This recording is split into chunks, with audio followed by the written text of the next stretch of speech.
Hi there guys, and thank you so much for joining us today. And for this episode, we've got a special guest, Chili Game 17, the Hall of Famer, the record holder of the most records on World of Warships Legends. So nice to have you with us today, Chili. Dude, it's honestly just an honor to be here. I'm super excited. I don't really know what questions you have to ask, but I'm super excited to get into it. Now, this time, I'm not giving you all the questions. I'm going to be asking them. And that's why I didn't give you them. Because they're so bloody nice. And from the community, from everyone that has supported us, it's awesome. So, but the one thing I want to start off with, how do you do it? Sorry, I might be phrasing this wrong. What voodoo do you use to attempt these records? So, this kind of goes back to kind of how my channel tried to separate myself from everyone else. You know, when you first start a channel on World of Warships Legends or anything, it's really hard to break into the YouTube algorithm. And the biggest thing, in my opinion, was thumbnails. And so I was like, okay, like how do I'm not the most knowledgeable about the game and all the mechanics. So I would just, you know, like, what can I do? So I started having these big games, and you put those big numbers up on a thumbnail, and stuff started to get some traction. I was like, okay, like this is pretty cool. And to be fair, I do play ships, especially cruisers. They do specialize in damage. So the YouTube and the things that I like to play just kind of went hand in hand. And a lot of the ships that I had gotten the records on were broken at the time. You know, I think of like Chapayev and Kutuzov, and just really, honestly, just focusing on the ships that do the best with damage, and you know, it works out with the YouTube as well. So nothing too special. The information I've got is that you hold about 80% of the whole of records on Discord, of course. Out of all these, you've got 80%, which is phenomenal. Out of all these ones that you've got, what do you feel is the most memorable one? Definitely the Mogami. The Mogami was the ship that I started playing and posting with originally. That was back in the game before the initial Yamato test event where cruisers were quote-unquote bad. So I was like, you know what, if I could do good with them, then that's just even better. And I believe it was about a couple months ago, I hit like 276,000, which was way over the previous record that I had, and I was like, that is so cool, you know, because the Russian cruisers had come out and somewhat power crept it, and then it honestly just felt good because I've played the ship a lot. It's my most played ship, and it was just cool to still be able to push the boundaries of the ship, and you know, just kind of, there's still more to give, you know, it just depends on how the matches are going to go, and she still got it. That was definitely my favorite one, for sure. Let's pull it down a bit, and Let's look at your channel. What's up with the logo? Why did you choose that, Chili? Funny enough, when I made this YouTube channel almost 5 years ago, when I was a freshman in college, it was something like CD Chili style or something like that. And then when I came back to Legends, obviously, like I knew that the people that play this game were probably a little bit older, and I can see that from my YouTube analytics as well. So I was like, that just sounds dumb. And my buddy at the time, when I was a freshman in college, had made me that. And so I was like, you know what, let's just go with it. You know, it was meant to happen, and that's just kind of how things work. And, you know, now it's Chili Games, and I feel like it's not too dumb, you know, but I do like it. I think in my mind, I think I've solidified myself as Chili Games, and you know, it sticks with you, and you know, like how T-Bull's T-Bull and Spartan Elite's Spartan Elite, and I'm happy being Chili Games, man. It's the logo is a chili. I do believe it's because you're bloody hot. Your gameplay is bloody hot. It usually focuses around high explosive as well, so it does kind of match up in that aspect. Your channel as well. When let's say I'm completely new and I stumble upon your channel, what do you think I'll expect? What do you want me to expect from your channel? I mean, I would like to say that I'm a pretty good player, and I just want people to kind of just see the game at a more advanced level, and you know, obviously have fun and just figure things out for themselves, because my biggest thing was I never played PC, so when I jumped into Legends, I had never really played it before. But I did watch a lot of PC, and a lot of those guys that I did watch was Flambass and Flamu. So I kind of wanted to be that for Legends. So when someone comes in here and you know, they're looking at my channel, like, what do you expect? Like, I do, like, everyone cherry picks games, but I do try to uphold a consistent level of play. And that's just me being somewhat of a perfectionist myself. I like to hold myself to a standard, and, you know, if I get a game that's, you know, average, if it has a talking point in it, I'll use it. But I usually like to have, you know, the big games be like, oh, like, obviously for the big titles or whatever, but, you know, just like seeing how to get the most out of the ships that you use. And that's pretty much it. If someone's coming in new, and obviously with the streams, like, I love streaming so much, and just meeting new people and being able to reach out, you know, with people that I'm in America. So when people say that, you know, they're overseas or whatever, it's like, that's so crazy, man. Like, you're sitting here watching me play a video game hundreds of miles away. So I just want people to, when they come to the channel, to feel like you can be a part of it. And honestly, you know, like I said with the streams, like, just the connection, I hope people can see that it's an approachable channel and I'm not just a figurehead that no one can talk to. So that's pretty much it. I think you're being a bit modest there, Chili. You're saying an average game. Your average game is anything 150 above. So you try to be modest. You can't be. You're a bloody god at the game. I appreciate it. I know, you know, it's always weird talking about myself because, you know, in everything that I've done, I hate talking about myself. I mean, it's not like I hate it, but, you know, I try my best. And we appreciate it because you're doing a hell of a job. Let's look at you being a CC for World of Warships. How do you like it? Is there any changes when it comes to them assisting you, or is it coming from other CCs? How do you work around that? And how's it being a CC?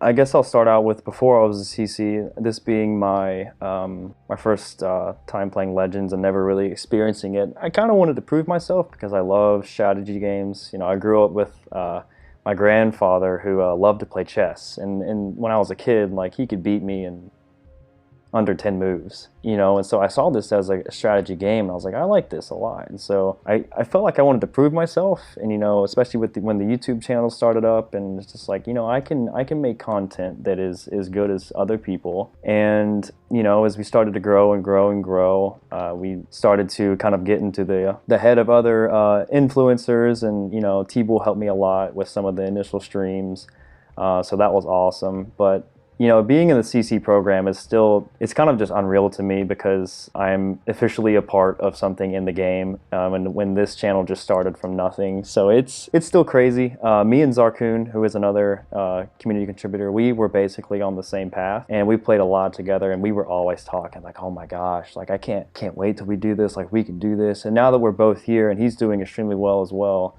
on his channel, it's just awesome. And, you know, I was a free-to-play player for the first handful of months that I played, and, you know, I didn't get to use all these brand new toys that the premium ships, because I couldn't afford to do that, you know, in college and stuff like that, and that brings a lot of views to your channel. So there's a lot of great benefits from being in the CC, and it just, honestly, it's a give and take. You know, it doesn't take much for them to give us these ships, but it gives me and especially with the premium ship reviews, to kind of give a, is this worth it, you know, and it just gives me the tools to make a better, more comprehensive channel for the game. And so I love it. Being a CC is awesome, and representing a community, and, you know, going into the different, you know, channels and Reddit and Facebook or whatever, and you know, it's still just, it's awesome. It's like, yeah, I'm a CC, and I don't want to hold it over anyone's head, but, you know, it's been awesome the entire almost year that I've been one. It's crazy. Seeing all the ships that you've tested out so far, is there any ship you are bad in? Really did not like the Abruzzi, the Tier 6 Italian cruiser. I feel like it was just not the best. And there's been a handful, the Cheshire as well. I don't feel like I do well in that. There has been a couple ships that are maybe quote-unquote collectible and not the most competitive. You know, my standpoint on a premium ship is if there's a price tag for it, you know, it's got to be able to give me something, and some ships just don't really do it for me. But definitely the Abruzzi sticks in my mind. Let's get to the juicy stuff. Now, you released a video not too long ago about the patch notes, and I think this is one thing that a lot of people are talking about right now, is the patch notes with the CVs. Now, give me the good, the bad, and the ugly. Okay, the good, I think it's great for player numbers, to be honest. It's going to bring a lot of people to the game, and it's a different aspect that, definitely a lot of people have been wanting, the people like us, or, the people that are in the Reddits or whatever, and we are a very small portion of the community, and we're definitely not the majority. So I definitely know a lot of people have been wanting the carriers. I'm hoping that, we had the test event, and it wasn't truly my favorite. I didn't like the CV play, but I think they will add some new dimensions to the game that's gonna maybe help kickstart it. Like I'm extremely hopeful. I am worried that they could ruin some aspects, but that is yet to be seen. So I'm not gonna go into them being like, oh, this sucks. So I'm excited for the new play. It might spice things up a little bit. And the bad is, in my opinion, we're coming into this and we didn't get to test the tier 7 CVs, so we don't really know. We couldn't get feedback on them, and now they're coming into the game, and it's very soon. So I think I would have loved to have given some feedback and had the community give feedback on how the tier 7s are balanced. And then the ugly, in my opinion, is just looking at PC. We all know how they are on PC, and in my opinion, they have somewhat ruined the game, in my opinion, and I agree with a lot of people that say they have ruined the game. So that would be what I fear the most, and the ugly is if they power creep to PC levels. What do you think of the concealment buff they gave to some of the BBs, of course? You're talking about the concealment mods? Yeah, like for the Yamato. Yeah, so I don't think the Yamato really needed it, and I think a huge problem right now is when things like the Yamato and other legendary ships go versus tier 7s. It's usually pretty unfair, and now that Yamato is going to be getting the concealment mod, I don't really see why. If you're going to give it to one, you might as well give it to all of them.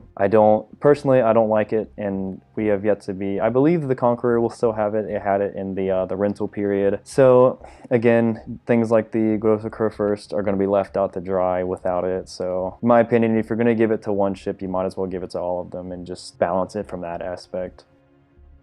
Very well answered. The thing is, I've got a hell of a lot of questions from the community, and I could not leave out one of them.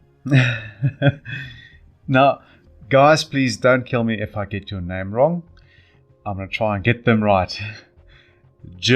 Mod CM is asking, as one of the best players I've seen, what are the main mistakes you see around that you'd like to enlighten so we have a better player base? How I'm going to answer this is based off of the strongest ships in the game, and in my opinion, the Destroyer class has the heaviest influence on the battlefield, or I guess the high seas. You always see a lot of things about BB players being bad, but without without a proper setup on a spawn, you can't expect a battleship to push into a cap with a DD that he probably will never see. So I think the way around that is definitely destroyers, playing just too aggressive at first. If your destroyer goes down and they have a destroyer still up in a cap circle and you're in a battleship, there is legitimately nothing you can do there. So, and especially with cruisers as well, you do see cruisers play really, really aggressive way too early. And it's definitely a little bit weirder because with Legends we do have 15-minute matches, so you have to find the right balance. But trying to go into the game just going straight forward and trying to muscle through. Again, I'm going to reference chess, and I feel like a lot of people who try to play this game fast and just rush in there, they're playing checkers. They're moving 1 point, 1 space forward, and that's how they're just going to beat the enemy. When in reality, a better player is going to be looking at chess. Like, there's so many different things you have to look at and expect. And you can move backwards, you can move sideways, you can move forward, you can use your teammates and as the different pieces. I hope that analogy works. But definitely just, with destroyers, you have the best concealment in the game. So for the most part, you dictate the engagement, and just playing it a little bit slower, and also just previewing the enemy ships that are on the other side. Let's say you're going into a cap circle and the enemy team has a radar cruiser, and you don't know where he's spawned at. You have to assume that that radar cruiser is going to be on your side, so you have to play like it. Because if you play and you run into the cap circle as if he's not, and he is there, well, you're in trouble. So just getting a good grasp of who you're up against and what your team consists of behind you, and just playing it a little bit slower. Make the other team make the mistake. Yep, that I believe is very good. Very good tips. Now I've got one here from Alec Treff 006. I tend to think of Chile as the equivalent of Flambeau or Flambas in terms of ridiculous skill for all the warships. Like Flambeau would test out a ship and be like, nah, it's not the greatest, while putting up 150k and a Kraken. Chile is much the same, extremely skilled. One of the highest win rates I know of. He says it's like 65% for his career. It's a question mark. It is. I recently actually got my stats from Wargaming, and 70% overall and 67 in solo games. I'm actually speechless. That's amazing. In regards to that question, equating me to Flambeau and Flambas, like that's awesome to hear, because that's what I wanted to try to be. I'm not I will say people like Flambeau, and definitely Flambeau has a awesome setup. He's very knowledgeable about the game. He knows all the conversions, all of the mechanics, and it's just a joy to watch, because if you want to get something from somebody, you want to watch a good player, he has everything you need when you watch a video on a ship. And when it comes to ships, especially premiums, you are putting a price tag on it, and at one point I was not able to get them. So in my opinion, if I'm paying money for this, is this ship going to get me something that a tech tree ship doesn't? And that's usually how I usually go about that. And I do always try to post some pretty decent games with those ships, just to show, in my opinion, how you can produce these results. But was this a fluke? Was this matchmaking? All that kind of stuff. So I try to show, in my best ability, what the ship is capable of, and then kind of go from there. There was actually a question I didn't want to ask, and it was actually one that I myself posted as well. But thinking of what you are saying, I'm going to ask it anyway. In your opinion, does the Myoko, the Eastern Dragon, the Southern Dragon still have the ability to perform in the current state of the game with all the other variables of ships that are available at the moment? I think so. When the Shores was first released and the Equilibrium of Power skill was somewhat broken, and then we got it with the USN light cruisers, I do believe those ships got power crept. And obviously, in terms of winning a game, you really can't beat a radar cruiser, because they can usually cover most aspects of the game better than other ships can, because something like the Myoko and even the Mogami, they are more there for just whittling down targets, constantly. And Myoko has the same armaments as the Mogami. A little bit worse turret traverse. Actually, it's quite a bit worse, but you can work around that. I know a lot of people that like those ships, and I think they're very close to Mogami, and I really like Mogami. So I definitely think if played right and played carefully, they can put out the damage just as much as another class that can do it. I'm kind of feeling sad now, because his question was, what's your favorite part of being a CC for Legends? And we've kind of already covered it.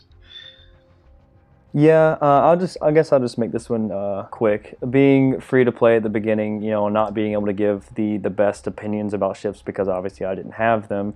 Now I can review these ships and give my honest opinion, and it's money we're talking about. People are investing in this game, and I want them to feel like they didn't get cheated.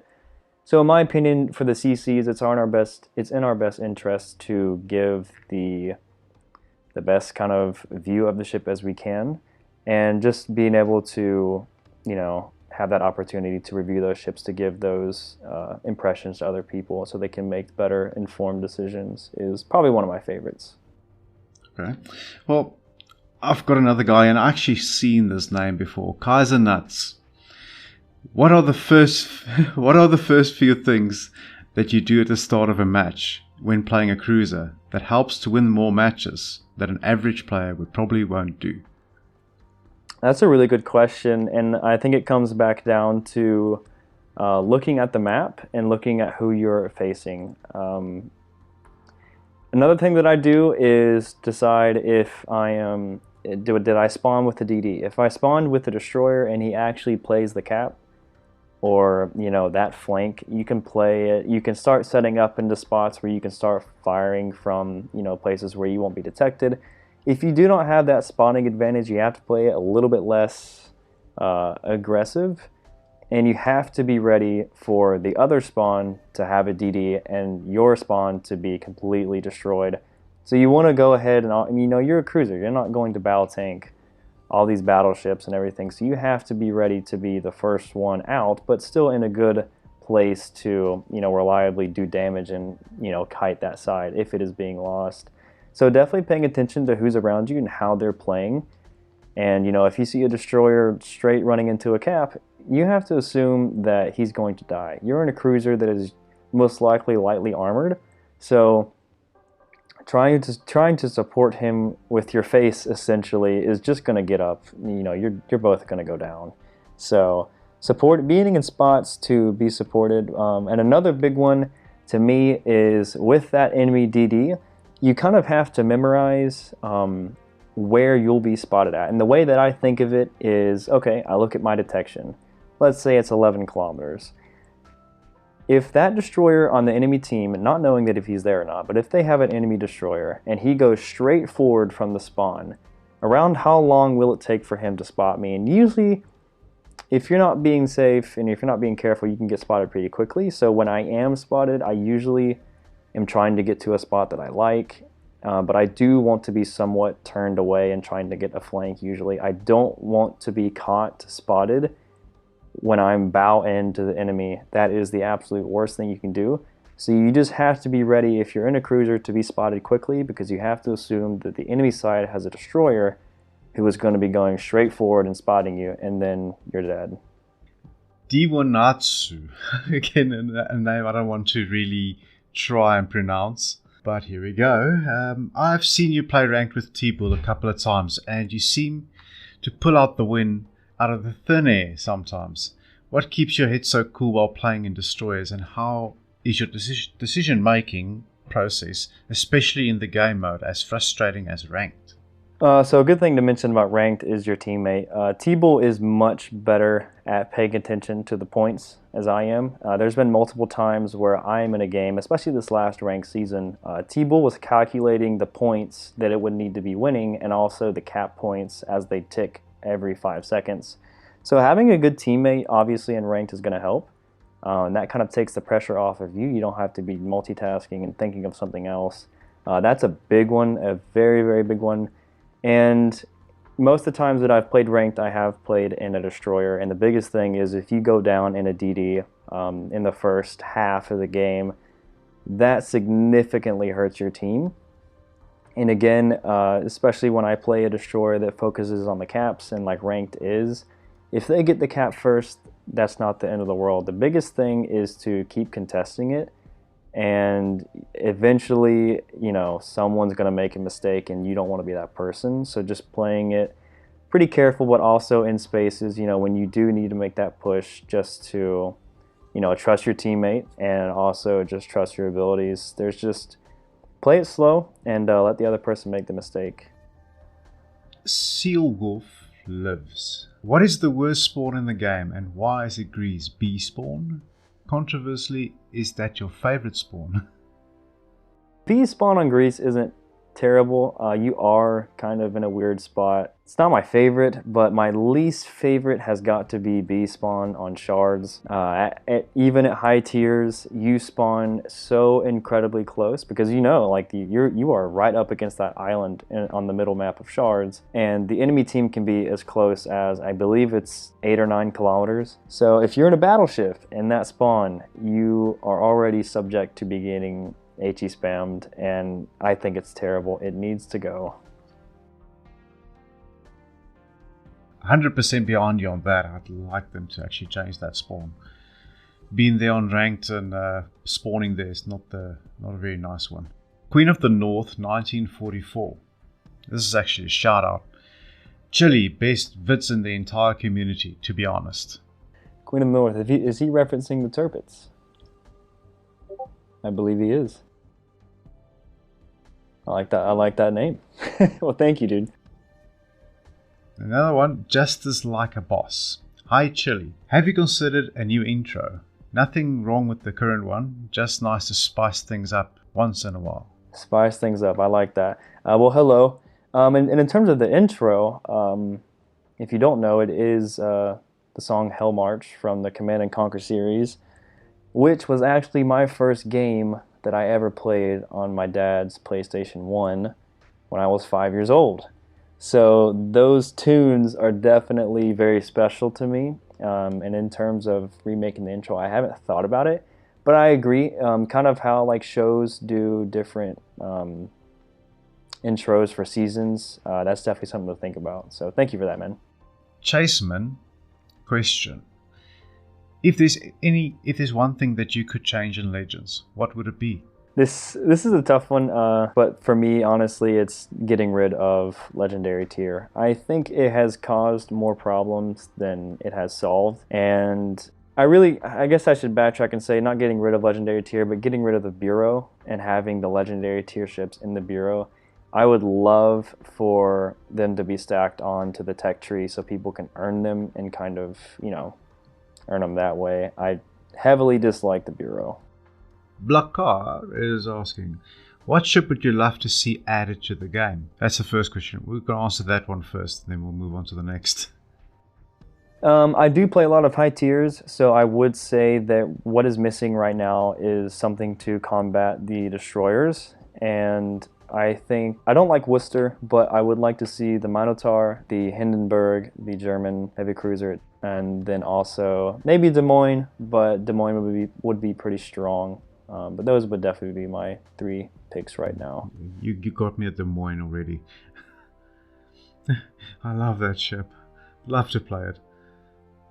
He's also asking, based on your videos, it looks like braking and then turning is one of your favorite moves for dodging incoming fire.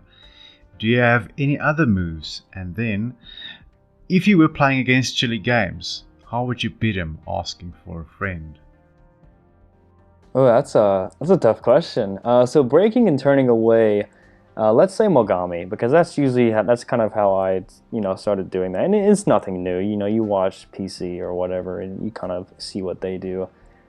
For me, braking and turning away is a way for me to dodge without speccing into maneuverability. And if I can dodge just as well as someone who does that, then I can spec into offensive perks.